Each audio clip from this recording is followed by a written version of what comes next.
तो नमस्कार दोस्तों, आपन है सावन और आप देखना शुरू कर चुके हैं द ग्लोकल वॉइस। अभी आप फ्रेम में थोड़ी सी सेटिंग अलग देख रहे होंगे। अभी तक आपने जितने भी हमारे वीडियोस देखे हैं, या तो दौड़ते हुए देखे हैं या तो खड़े खड़े देखे हैं, पर ये सेटिंग थोड़ी सी अलग है। दरअसल हम सुबह से निकले पड़े थे कि डूसू की कैंपेनिंग में बच्चों के मुद्दे क्या है ये आप तक पहुंचा पाए। तो हमारा सिलसिला अब केएमसी नामक एक कॉलेज में आ पहुंचा है। केएमसी यानी कि किरोड़ीमल कॉलेज, जो कि डीयू का एक बहुत ही मेरी हिंदी थोड़ी सी खराब है ना, प्रतिष्ठित, सही कह रहा हूँ मैं, प्रतिष्ठित कॉलेज है ना। यहाँ के अगर एलुमनाई की फेयर लिस्ट अगर आप देखेंगे तो बहुत ही लंबी है। अलग अलग क्षेत्र में यहाँ के एलुमनाई पहुँचे हैं। तो हमने सोचा कि हमारे कुछ भाई यहाँ पे बैठे हुए थे, तो हम भी उनके साथ बैठ के थोड़ी सी चर्चा कर ले कि डीयू में आपके हिसाब से आपके मुद्दे क्या है ना। तो एक एक करके हम सबकी थोड़ी छोटी छोटी सी बाइट लेंगे कि उनके मुद्दे क्या है। हेलो भाई, कैसे हैं आप? नमस्ते भैया। मेरा नमस्कार सभी को। मेरा नाम आदित्य चतुर्वेदी है एवं मैं MA first year department of Hindi का छात्र हूँ और मैंने इसी साल इस किरोड़ीमल कॉलेज से पास आउट हुआ हूँ। तो आज हम अगर डूसू की बात करें तो जब एक विद्यार्थी दूर यहाँ दिल्ली विश्वविद्यालय में दूर दराज के इलाकों से पढ़ने आते हैं तो उनका सबसे पहला मुद्दा ये होता है कि यहाँ आए तो दिल्ली में सब वो इधर उधर घूमता है, भटकता है, तो उसको रहने के लिए जगह नहीं मिल पाता क्योंकि यहाँ ब्रोकरेज सिस्टम होता है। ब्रोकर को पैसे दो, पीजी में जाते हैं तो पीजी महंगे मिलते हैं। हॉस्टल में केवल कुछ ही बच्चे, जैसे किरोड़ीमल कॉलेज में 6000 बच्चे हैं लेकिन केवल 180 सीटें हैं हॉस्टल के बच्चों के लिए, और जिनको असलियत में जिनको आवश्यकता है हॉस्टल की उनको नहीं मिल पाता, जबकि केवल मास्क के डिपेंड पे उनको मिल जाता है जिनको आवश्यकता नहीं है, चाहे वो किसी भी फैमिली से बिलोंग करता हो। तो ये सबसे बड़ा मुद्दा ये होना चाहिए कि हॉस्टल का, कि अगर कोई दूर दराज से आ रहा है तो उसकी हॉस्टल की सुविधा प्रोवाइड करवाना, ये जो स्टूडेंट अब प्रोवाइड करवाना। जैसे यहाँ पर जो खाने की सुविधाएं हैं, कैंटीन हो या बाजार हो, हर जगह महंगे वो सामान देखने को मिलते हैं यहाँ पे। और अगर कई चीज़ें हैं जैसे कि खाने की बात हो गई, कैंटीन की बात हो गई। दूसरा मुद्दा है कि आप अगर यहाँ देखने को मिलते हो तो यहाँ जो ये क्या कहते हैं लोगों को अब रैगिंग का सिस्टम देखने को मिलता है यहाँ पे। अच्छा, रैगिंग का अभी भी प्रचलन है यहाँ पे? नहीं है सर, क्योंकि एंटी रैगिंग का बताया गया है, लेकिन फिर भी कई मायनों में जो जिन लोगों के दोस्त बन जाते हैं उनकी तो रैगिंग नहीं हो पाती, लेकिन जो बच्चा अकेला है, जो इंट्रोवर्ट होता है, जो दोस्तों से मिल नहीं पाता, उसको लोग यहाँ दबाए। अच्छा, आप एक दो ऐसे अगर आपने फेस किया हो या फिर आपके दोस्तों ने कुछ भी रैगिंग का कुछ भी इंसिडेंट फेस किया हो तो हमारे दर्शकों को आप शेयर करना चाहें? जैसे कि मैं एक बार की बात है कि जैसे कॉलेज में आया था मैं नया तो मैंने देखा था कि एक बच्चा जो देखने से मतलब ऐसा लगता है बिल्कुल साधारण बच्चा है, लेकिन आप उसको देखो कि वो कैंटीन में अकेला बैठा था। तो अभी जैसे दूसरे इलेक्शन की बात है तो 10 लोग उसके बाद जाके पूछते हैं क्या है, उसको नीचा दिखाने की कोशिश करते हैं कि आप हमें सपोर्ट करो। वो बच्चा परेशान हो जाता है भैया इससे कि यहाँ कि डी से जो एक्सपेक्टेशन रखता है वो उसकी पूरी नहीं हो पाती। यहाँ लोग उसको मतलब कोई ABUP के 4 कैंडिडेट आ रहे हैं, NSUI के 4 कैंडिडेट आ रहे हैं, तो इससे वो बच्चा परेशान होता है। वो सोचता है कि मैं पढ़ने आया हूँ, ये सब कुछ देखना है, क्योंकि भी 1 तारीख से क्लास स्टार्ट हुई है, 1 अगस्त से ही। तो ये एक तरह से रैगिंग का ही देखने को मिलता है। अच्छा, ये रैगिंग का एक टाइप का फॉर्म आप कह रहे हैं। भाई, तो आपने ना अपने जवाब में अपने मुद्दे क्या है या फिर आपकी प्रॉब्लम्स क्या है ये तो कवर कर लिया है ना, पर हाल फिलहाल में जो भी कैंडिडेट्स है ना, वैसे तो ABVP, NSUI है, फिर CPI MB है, और भी काफ़ी निर्दलीय उम्मीदवार भी खड़े हो रहे हैं ना। तो इन सब कैंडिडेट्स में से आपको क्या लगता है कि आपके मुद्दों को प्रखर तौर पर कौन पहुंचा पाएगा या फिर अच्छे से सॉल्व कर पाएगा? जी, अभी देखा जाए तो पिछली बार भी मैंने अभी तक 2 इलेक्शन देखे हैं मतलब दिल्ली यूनिवर्सिटी स्टूडेंट में, है ना। 2 या फिर 3? 2, ये तीसरा इलेक्शन है अभी तक, तो मतलब 2 कंप्लीट कर चुके हूँ मैं, क्योंकि इस साल तो अब आएगा जो भी अध्यक्ष होगा। लेकिन पिछले 2 साल से देखें, जो 2023 में था तो शायद ABUP के अध्यक्ष थे तुषार डेढ़ा जी। तो उनके बारे में आप किसी भी स्टूडेंट से पूछ लीजिए, उनको ज़्यादा लोग जान नहीं पाए क्योंकि वो स्टूडेंट से कनेक्ट नहीं कर पाए। जबकि जो रौनक खत्री जी, उन्होंने सच में काम किया है। ये आप किसी भी स्टूडेंट से जाके देख लीजिए आप। जबकि कल वो बच्चे कल वो अब एक NSUI के प्रत्याशी के साथ यहाँ पर आए, जोगसेन जी के साथ, तो सब बच्चे उनके चारों ओर तरफ खड़े हो गए कि उनके साथ फोटो करवाने के लिए, कि ये मतलब कि बच्चों की आवाज़ों को उन्होंने VC ऑफिस तक पहुंचाया है। आपने कई उनकी वीडियोस देखी होगी, कई उनको टिकटॉक या ये बोला जाता है, उनको कहला जाता है रील नेता कहा जाता है, रील। लेकिन आपको पता होगा रील भी वही बना सकता है जिसमें टैलेंट होता है। हर कोई तो रील बना नहीं सकता।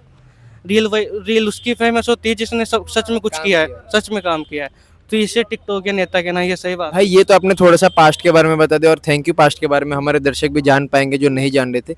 प्रेजेंट प्रेजेंट कैंडिडेट आपको कौन लग रहा है? ये प्रेजेंट में मैं खुद मानता हूँ, जो हमारे कॉलेज से केएमजी 2022 में पास आउट हुए हैं, जोशी नंदिता जी चौधरी, उन्होंने जो वो खुद इस केम पार्ट हुए और वो 2019 में आरंभ जो एक सोसाइटी, एक एनजीओ, उसके उसके जरिए वह जो गरीब इलाके हैं, जो जो दिल्ली के स्लम एरिया है, उनमें जाकर वो छोटे बच्चों को पढ़ाना हो गया, उनको फूड प्रोवाइड करना हो गया, ईटीसी जो भी हो, वो 2019 से इसमें लगी हुई है, जैसे कोरोना हो या कोरोना के बाद का, उन्होंने सच में कार्य किया। भाई तो जॉसलिन जी की आप संक्षिप्त में 3 मुद्दे बता दीजिए जो आपको लगा कि हाँ यार ये मुद्दे हैं। फर्स्ट है तो आरंभ सोसाइटी के खुद फाउंडर है वो, कि उन्होंने मतलब ये जो गरीब बच्चे हैं इनको एजुकेशन हो, फूड क्वालिटी हो, ये सब कुछ प्रोवाइड करवाया।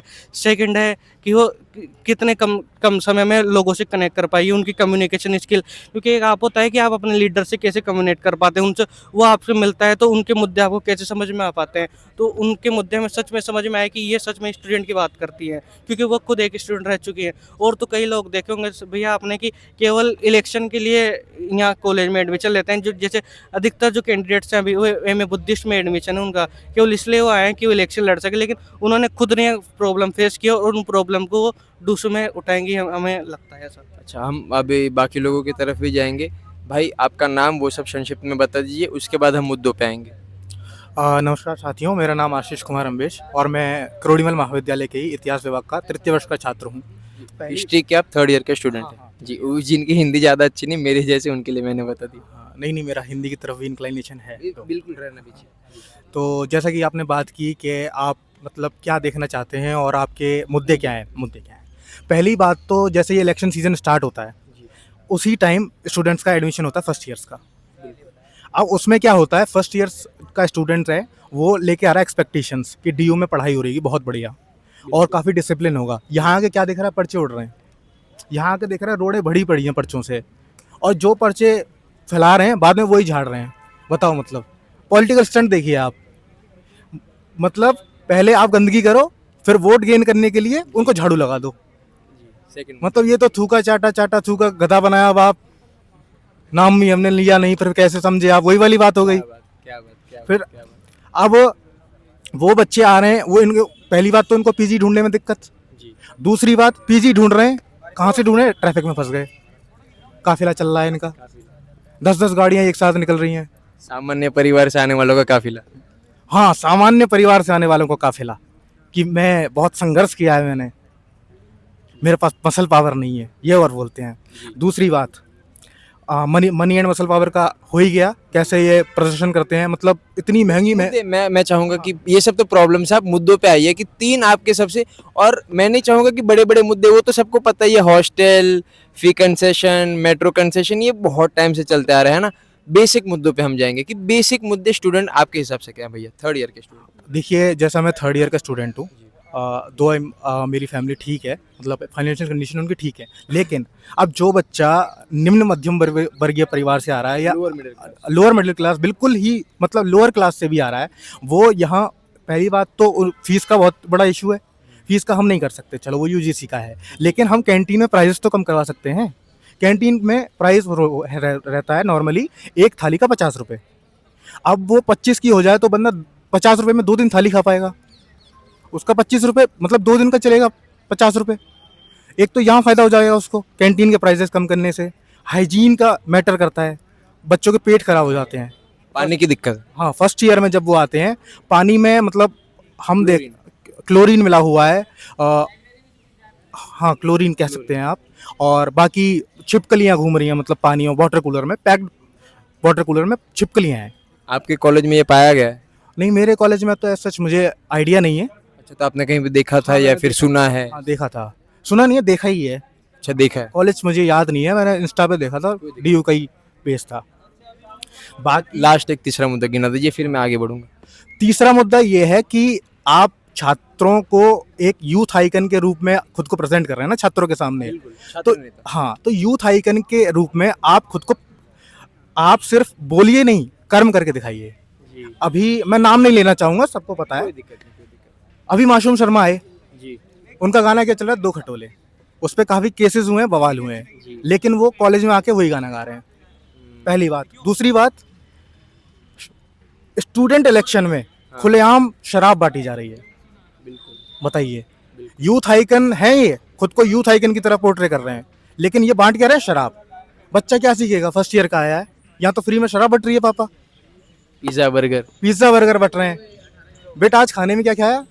पापा वो क्या कहते हैं, वो एक कैंडिडेट था पता नहीं कौन सी पार्टी का, उसने क्या कहते हैं पिज्जा खिला दिया जी। ये भी बात होती है। पिज्जा खाएगा पेट खराब हो जाएगा उसका, हार्ट बेस होता है उसका। तो जैसा कि आप देख सकते हैं कि बहुत ही गंभीर मुद्दे उठाए हैं भैया ने। अब थर्ड ईयर के छात्र हैं, इन्होंने अभी इनका तीसरा चुनाव देख ही रहे हैं, ये 2 इलेक्शन पहले से देख चुके हैं। अब हम आगे जाएंगे भाई के पास। भाई आपका नाम? अच्छा, हाँ, बिल्कुल बिल्कुल बिल्कुल। एक मुद्दा मैं और बोलना चाहूँगा कि ये जैसे कहते हैं कि हम सबको साथ लेकर चलते हैं, कोई भी पार्टी हो। मैं पहले ही क्लियर कर दूं कि मैं किसी पार्टी का सपोर्ट नहीं कर रहा हूँ और ना ही किसी के अगेंस्ट हूँ। न्यूट्रल पर्सपेक्टिव है मेरा कि हम सबको साथ लेकर चलते हैं, शांति का माहौल बनाते हैं। अभी सभी जानते हैं, नाम लेना ठीक नहीं है, एक प्रेसिडेंट बने दूसरों के, वो अपने कॉलेज के प्रिंसिपल को आकर पीट रहे हैं, उनके ही कॉलेज में जाकर। बताइए, और उनकी रील भी वायरल हो रही है काफ़ी। ये कोई बातें होती हैं? मतलब प्रिंसिपल से आप डिसरिस्पेक्ट कर रहे हैं उनकी, अपने ही इंस्टीट्यूशन के प्रिंसिपल से, तो ये मतलब बहुत शेम की बात है। ये उनको महसूस करना चाहिए। अभी मैं कल का एग्जांपल देता हूँ लास्ट, फिर कंक्लूड करूँगा। हाँ, कल हमारी क्लास चल रही थी, शायद हाँ 11:40 की क्लास थी हमारी। संजय वर्मा सर, आपके प्रोफेसर है? हमारे प्रोफेसर हिस्ट्री डिपार्टमेंट के, top professor of this institute, top professor of history in DU itself, वो प्रेजेंटेशन ले रहे हैं। अब कोई कैंडिडेट आया एकदम से आ गया विदाउट एनी परमिशन। वो कह रहे हैं 10-15 बार उन्होंने कहा कि बाहर जाइए, यहाँ प्रेजेंटेशन चल रहा है, नहीं मानी। आए वो पर्चे बांटने लग गए और नारे लगाने लग गए। अब ये कोई बात होती है? मतलब इतना सीनियर प्रोफेसर आपसे कह रहा है तो आप मानिए ना उनकी। मतलब मुझे तो पर्सनली अच्छा नहीं लगा ये कि आप विदाउट परमिशन घुस रहे हैं और फिर बांट रहे हैं। मैंने तो कहा भी उनसे कि सिक्योरिटी का मुद्दा भी है। और नहीं, पढ़ाई की बात करते हैं, पढ़ाई कहाँ से हो पाएगी ऐसे? प्रेजेंटेशन चल रहा है, इंटरनल का मामला है। अब मैंने उनसे कहा भी कि आप वोट एक्सपेक्ट करते हो, आप में डिसिप्लिन तो कुछ दिख नहीं रहा है। उनको फर्क भी पड़ा, उन्होंने फिर सॉरी भी बोला सर से। बहुत बड़ा मुद्दा है ये। शुक्रिया। हमारे जो ये प्राइवेसी डाटा हम कॉलेज में अवेलेबल कराते हैं, हमारा कोई भी डाटा हो गया, पर्सनली डाटा, वो डाटा कैंडिडेट्स के पास कैसे पहुंच रहा है, नंबर कैसे पहुंच रहा है, मैं आपको दिखा दूंगा। मेरे पास सुबह से 3 फोन आ चुके हैं, मैं नाम ले लूंगा। एक ऐसी यहाँ पार्टी है, सुबह से 3 फोन आ चुके हैं, उसके मैसेज आ चुके हैं। हमारा जो पर्सनल डाटा है, मेरे पिताजी तक कॉल जा चुके हैं कि सपोर्ट कराइए करिए। ये डाटा कैंडिडेट्स के पास कैसे पहुँच रहा है, हम इसकी जानकारी चाहिए। हमारे डाटा लीक किया जा रहा है, सिक्योरिटी लैब्स है ये बहुत बड़ा। इसके ये मुद्दा कौन उठाएगा? तो आपने एडमिनिस्ट्रेशन को इसके लिए कुछ कहा? इसके लिए कहते हैं हमारी सुनता कौन है? इसके लिए आपको क्या ही बताऊं मैं। दिक्कतें तो हैं, बहुत सी दिक्कतें हैं। तो जैसा कि दर्शकों आप देख सकते हैं, इन्होंने एक बहुत ही पर्सनल फेस की है। किसी को सपोर्ट करने से अगर हम किसी को खुले तौर पर सपोर्ट नहीं कर पा रहे तो किस बात का ये इलेक्शन है? ये सवाल हम सभी को कैंडिडेट से पूछना चाहिए और अपने आप से पूछना चाहिए। ऐसे ही खबरों के लिए हमारे चैनल से जुड़े रहिए। धन्यवाद।